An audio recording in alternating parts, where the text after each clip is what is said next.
지난번에 제가 명사와 동사, 형용사를 연결하는 문제에 대해서 말씀을 드렸고요. 그래서 우리 언어는 크게 얘기하면 그러니까 용언이라고 하는 것, 동사나 형용사를 이렇게 문장으로 연결할 때 방법이 두 개가 있다. 그래서 하나는 이제 뭐, 아, 이렇게 연결하는 게 있는가 하면 또 하나는 뭐가 있냐면 그 사실은 자음하고 연결되는데 뭐 고라든지 뭐 다가라든지 지만 그 다음에 이제 받침이 있을 때는 조음소 의와 결합해서 뭐니까 뭐 이런 것들을 연결한다고 설명을 드렸죠. 자, 이거는 사실은 정확하게 말하면 그냥 동사와 동사 또는 형용사와 형용사 뭐 이런 것들을 연결할 때 사용하는 방법인데 이 지금 제가 오른쪽에 쓴 고, 다가, 지만, 으니까 뭐 이렇게 들어가는 이 부분에 사실은 중요한 게 또 하나가 있어요. 그거는 뭐냐면 우리가 명사를 이야기할 때 그 명사 하나만 얘기할 때가 있지만 그 명사를 수식하는 말, 우리가 꾸며준다고 얘기하는 말이 있는데 우리 언어는 그 표현이 굉장히 다양해요. 그런데 또 그것이 동사일 때와 형용사일 때 동사에서도 그게 현재인지 과거인지 미래인지에 대해서 표현하는 방법이 사실은 달라요. 우리는 그냥 습관적으로 얘기를 하지만 그래서 그거를 제가 설명해야지만 학생들이 말을 정확하게 할 수 있어요. 근데 그것이 어느 그룹에 속하냐면 지금 이쪽에 제가 말씀드린 아어여 그룹이 아니고 지금부터 제가 설명하는 건 이쪽에 오른쪽 그룹에 속한다고 볼 수 있습니다. 자, 이쪽에 속하는 게 뭐냐면 왼쪽 거를 생각하지 마시고 오른쪽에 있는 거의 범주 중에 하나가 들어가는 게 뭐냐면 저는 보통 이렇게 사과를 그리는데 사과가 보면은 이렇게 제가 사과를 지금부터 한 5개쯤 그릴 건데 여기는 지우기가 좀 어려워서 좀 못생겼죠? 네, 뭐 이렇게 생긴 사과와 제가 한 5개쯤의 사과를 그립니다. 그러면 위에 제가 그린 사과는 굉장히 작은 사과고 위에 그 옆에 오른쪽에 있는 건 큰 사과예요. 그렇죠? 그리고 지금 제가 세 번째 제가 지금 가리키는 이거는 지금 먹고 있는 사과인 거예요. 제가 지금 입에 넣고 이렇게 아작아작 씹고 있는 사과고 이거는 이제 다 먹어서 쓰레기통에 들어갈 사과고 이거는 아직 안 먹었는데 이제 곧 먹거나 내일 먹겠죠. 이 5개의 사과를 우리가 설명할 때 설명이 달라요. 그래서 우리가 보통 지금 가장 왼쪽에 제가 쓴 이거는 보통 뭐라고 우리가 얘기를 하냐면 작은 사과 이렇게 얘기하죠. 그 다음에 지금 이거는 우리가 큰 사과라고 얘기합니다. 그러면 지금 먹고 있는 거는 이게 동사의 현재에 해당하는데 지금 먹는 사과가 돼요. 이거는 벌써 어제 다 먹었으니까 먹은 사과가 되는 거죠. 이건 아직 안 먹었는데 아마 내일 먹겠죠? 그러면 먹을 사과가 됩니다. 우리는 이거를 쉽게 얘기하지만 외국인의 입장에서는 그게 굉장히 어려워요. 그리고 말하는 규칙이 있습니다. 그래서 규칙을 지금부터 제가 설명을 해야 될 것 같아요.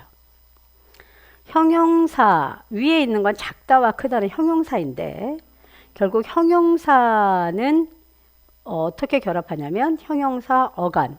자, 어간이라는 건 지난번에도 말씀드렸지만 고 앞에 들어가는 거, 뭐 작고 크고 먹고 할 때 그 고를 뺀 게 기본적인 동사나 형용사의 어간이죠. 형용사는 여기에다가 뭐를 결합하냐면 보통은 니은을 붙이면 됩니다. 그러니까 크다는 큰이 되고 예쁘다는 예쁜이 되는 거죠. 그런데 그게 받침이 있으면 뭐가 되냐면 아까 제가 말씀한 것처럼 받침이 있으면 을을 하나 더 첨가해야 돼요. 그러니까 우리가 영화를 보다 보면 나쁜 영화도 있지만 좋다 영화도 있죠. 그러면 좋다는 조은이 되는 거죠. 히읗 받침이 있기 때문에. 그러니까 이런 규칙으로 우리는 얘기하고 있었어요. 그래서 형용사는 명사 앞에서 수식할 때 받침이 없으면 니은, 받침이 있으면 을을 더 넣어서 은으로 연결해야 돼요. 동사는 어떻게 되냐면 지금 현재 하고 있거나 우리가 일반적으로 하는 것, 예를 들어 뭐 회사에 다니는 사람들 뭐 이렇게 얘기하면 날마다 가는 거죠. 반복되는 일상인데, 자, 동사는 우리가 보통 뭐라고 얘기하냐면 동사 플러스 이거는 받침 여부와 상관없이 는 붙이시면 돼요. 그래서 먹는, 보는, 운동하는, 뭐 옷을 입는 뭐 다 변동이 없습니다. 현재고요. 자, 지금 아까 제가 그 쓰레기통에 들어갈 이미 다 먹어버린 그 사과에는 제가 먹은이라고 했죠. 그래서 동사의 과거는 동사 중에서 과거를 가리키는 거는 형용사와 똑같이 받침이 있으면 의가 들어가고 받침이 없으면 니은이 들어가요. 그래서 아까 먹다는 받침이 있었기 때문에 먹은이 됐지만 만일에 뭐 어제 샀다 그러면 어떻게 되겠어요? 산 사과가 되겠죠. 니은만 붙이시면 돼요. 그 다음에 아직 안 먹은 아까 제가 사과를 보면서 뭐냐면 이거는 이제 미래에 해당하는데 미래는 똑같이 의가 있고 리을을 붙여요. 그러니까 내일 먹을 사과가 되고 내일 살 사과가 되는 것이죠. 이게 여러분 우리는 되게 쉽다고 생각하지만 외국인에게 되게 어렵습니다. 특히 아시겠지만 모르겠어요. 우리가 가르칠 그 다문화 자녀가나 가정이 어느 나라에서 왔는지 모르겠지만 특히 서양 언어권에서는 제일 우리를 혼동시키는 게 뭐냐면 이 동사의 경우에는 거의 다 수식을 뒤에서 한다는 거예요. 그러니까 뭐 운동하는 친구가 아니라 영어식으로 얘기하면 친구 운동하는 이렇게 되는 거죠. 그래서 이런 구조를 이해하기가 굉장히 어렵습니다. 그래서 이거를 설명해야만 돼요. 그래서 동사는 플러스 여기 명사가 들어가야 되는 거죠. 명사. 아까 말씀드린 것처럼 여기 공통적으로 지금 현재는 사과가 되겠죠. 먹는 사과, 먹은 사과, 먹을 사과, 작은 사과, 큰 사과 이렇게 됩니다.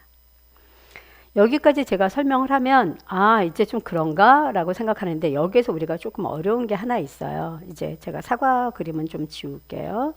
여러분들이 왜 우리가 명사 수식형을 알아야 되는지 우리 언어에 굉장히 많은 부분을 차지하고 있죠.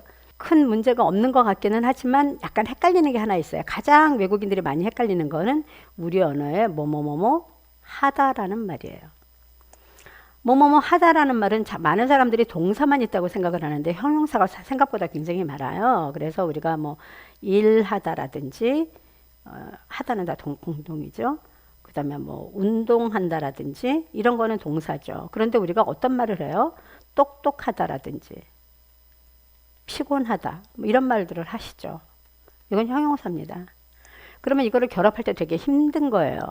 그래서 어떤 실수가 일어나냐면 똑똑하다는 형용사이기 때문에 아까 위에 있는 그 형용사 규정에 맞게 말을 해야 돼요. 그러니까 똑똑한 친구 이렇게 말을 해야 되는 거죠. 그런데 자꾸 뭐뭐 하다는 동사라고 생각하기 때문에 똑똑하는 친구 이렇게 말하는 경우가 있어요. 그래서 이거를 바로 잡아주지 않으면 안 돼요. 그래서 형용사 그 하다로 시작하는 형용사는 특히 형용사 규칙에 들어가 있다는 말을 하셔야 될 것 같고요. 그래서 이 부분을 꼭 짚어주셨으면 좋겠고 그 조금 또 여기서 가끔 우리 학생들이 가끔 혼동을 느끼는 것 중에 하나는 뭐냐면 여기에 약간 예외가 있습니다. 맛있다 이렇게 있다와 없다로 표현되는 말들이 있어요. 맛없다. 이거 되게 헷갈리죠. 그래서 맛있다, 맛없다는 형용사이기는 해요. 그런데 이거는 그 규칙을 따라갈 때는 분명히 형용사임에도 불구하고 이거를 수식할 때는 동사 는에 들어갑니다. 그래서 맛있는 사과가 돼요. 맛없는 사과. 그러니까 이게 형용사 규칙이라면 맛있은 사과나 맛없은 사과가 돼야 되죠. 근데 그렇게 말하지 않습니다. 그래서 재미있다, 멋있다 이런 표현들 이거는 예외적으로 동사 규칙에 들어간다는 것을 가르치셔야 될 거라고 생각합니다. 자, 그 다음 또 하나 여기서 우리가 짚어야 될 게 있습니다. 그게 뭐냐면 그 다음 짚어야 될 거는 사실 우리가 굉장히 많이 쓰는 말인데 그 규정을 잘 몰라서 좀 헷갈리는 게 뭐냐면 이제 지금 제가 명사의 한 예로서 사과를 예로 들었잖아요. 그래서 사과를 예를 들면 이제 아까 뭐 큰 사과, 작은 사과 말할 수 있는데 사실은 우리 언어의 또 하나의 굉장히 큰 특징 중에 하나가 근데 많은 나라에 다 이런 게 있긴 있더라고요. 그 명사 말고 우리가 보통 뭐라 그러죠? 제가 갑자기 말하니까 생각이 안 나네요. 불완전 명사라는 게 있죠, 우리 언어에. 그러니까 혼자서는 쓰지 못하고 늘 수식 형태로만 써야 되는 것들이 있어요. 그것이 여러분들이 아시는 것처럼 것입니다. 것. 좋은 것, 뭐 나쁜 것 이런 거 많이 들으셨죠. 사실은 이거 외에도 우리 언어는 되게 많습니다. 대 같은 것도 있죠. 좋은 데, 따뜻한 데 가서 차 한 잔 마시자 뭐 이렇게 얘기하는 이런 것들이 있습니다. 근데 그 중에서 제가 보기에 가장 빈도가 높은 건 것이에요. 것은 물건만을 가리키는 게 아니라 가끔은 어떤 사실, 사실 자체를 가리키는 명사이기도 해요. 근데 그게 중요한 게 아니라 우리가 이 것이나 대는 항상 수식해서 사용하기 때문에 이 말을 굉장히 많이 사용합니다. 그래서 여러분들 한번 생각해 보세요. 것 하면 우리가 들어가는 게 뭐냐면 뭐 좋은 것 이런 거 많이 쓰시죠. 나쁜 것, 어제 배운 것, 지금 배우는 것, 그 다음에 내일 배울 것, 뭐 이런 것들이 다 있어요. 근데 이게 외국인에게는 되게 어렵습니다. 근데 거기에다 더 사람을 헷갈리는 건 뭐냐면 좋은 것까지는 이제 알았어요. 그런데 문제는 이 것에다가 조사를 붙이는 거예요, 우리 언어에. 그러면 거기 가면 좋은 것이 많아 이렇게 말하겠죠. 그럼 원래는 좋은 것이 주격조사인 이를 붙이게 되어 있죠.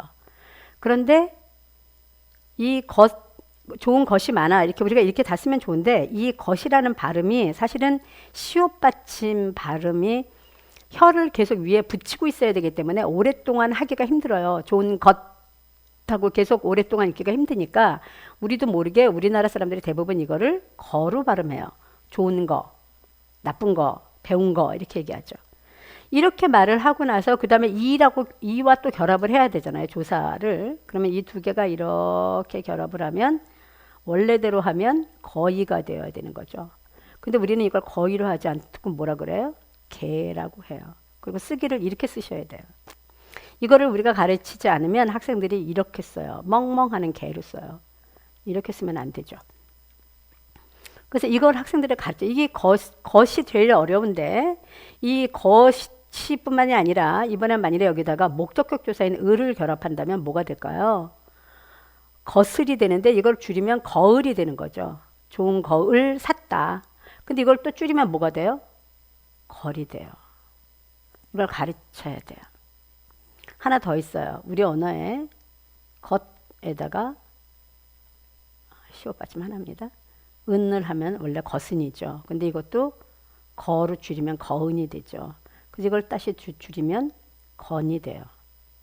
좋은 건 5,000원이고 작은 건 뭐 3,000원이야. 이렇게 할 때 건이 되죠. 근데 이 관계를 학생들이 알지 못하면 이상한 말을 하게 돼요. 그래서 어떻게 하냐면 좋은 거가 없어서라든지 좋은 개를 샀어 이렇게 말한다든가 이런 결합 관계를 아이들이 말할 때 또는 쓸 때 굉장히 틀리기 때문에 이 부분도 한번 반드시 짚으셔야 합니다. 특히 것에 대해서 제일 그래요. 대 같은 경우는 그래도 이렇게 줄임 형태가 없기 때문에 괜찮은데 것은 굉장히 많이 말을 하기 때문에 오해라 실수를 굉장히 많이 합니다. 자, 이렇게 해서 제가 동사와 형용사를 결합하는 형태의 두 가지 형태를 했고 명사 수식까지 했어요.